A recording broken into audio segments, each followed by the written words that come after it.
Bonjour, aujourd'hui nous attaquons une semaine consacrée au thème de la valeur.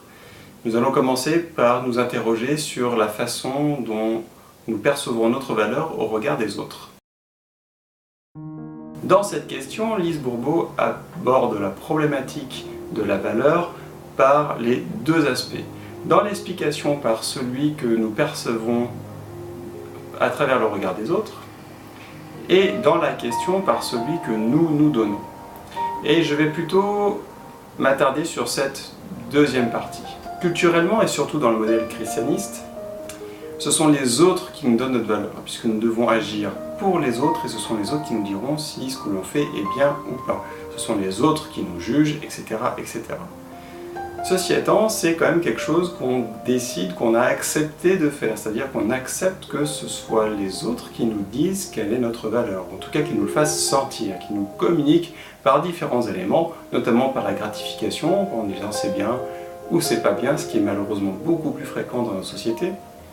Eh bien ce sont les autres, et on l'a accepté, qui nous donnent notre valeur. On l'a accepté parce qu'on nous l'a appris, on nous a dit que c'était comme ça. En fait, ça a aussi des répercussions sur notre façon de nous percevoir au quotidien et ça a tendance à placer la barre très haute et à placer cette barre sur un espèce de modèle sociétal qui est globalement à peu près partagé, mais qui en fait n'a rien d'humain et n'a rien de réel, n'a rien de concret.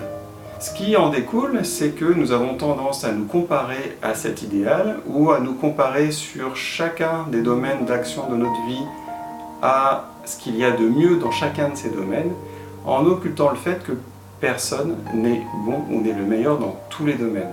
Parce que ce n'est humainement pas possible, ou si ça l'est, c'est extrêmement rare, et on est face à des gens qui sont, je ne sais pas comment on pourrait les qualifier, de très évolués, de très forts. Il y a des gens qui sont brillants dans beaucoup de domaines, mais c'est quand même extrêmement rare, et ça fait partie du pouillème de l'humanité qui est vraiment très haute, et qui est nécessairement existante pour qu'il y ait aussi un opposé, bien entendu.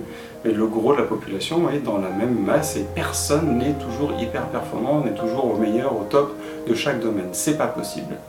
Ceci étant, ça induit quoi? Ça induit que nous nous regardons, nous nous jugeons face à ces idéaux, plutôt ces idéals. Je sais pas trop. Bref, nous nous comparons à quelque chose qui est finalement inatteignable, parce que sur chaque domaine où nous agissons, on dit ah mais on a tendance à se comparer, à nous dire non mais en fait là je pourrais faire mieux, voilà. Sauf qu'il y a des domaines dans lesquels on fait très bien, on ne se pose pas la question, et les domaines sur lesquels on bute, on ne se trouve pas très bon, et bien ça fait partie du tout de notre personnalité, et il y a effectivement oui, des domaines où nous sommes moins bons dans d'autres. Bon voilà, c'est comme ça, et puis ça nous permet d'apprendre, etc. Ceci étant, il y a aussi un peu une tendance à nous flageller, à nous déprécier et à être complètement subjectif et nous trouver pas bons à des endroits où en fait nous sommes réellement bons. Ce qui nous conduit des fois à nous dire je suis nul, je pourrais mieux faire, j'aurais dû mieux faire, j'aurais pu me faire, mais je sais que je peux faire mieux. Bon, tout ça, tant que ça reste, j'allais dire petit, gentillet, ça va, parce que c'est un peu un facteur de motivation, mais quand ça prend des proportions énormes et quand c'est toujours là, eh bien ça commence à entamer notre morale et bizarrement, on va le dire de plus en plus souvent et on va y arriver de moins en moins bien, et du coup on va commencer à se déprécier. Le tout est de savoir finalement si dans la vie quotidienne, on est plutôt à reconnaître ses réussites, ou plutôt à nous déprécier, à nous dévaloriser, à nous dire que bah zut, on n'a pas réussi, etc., etc.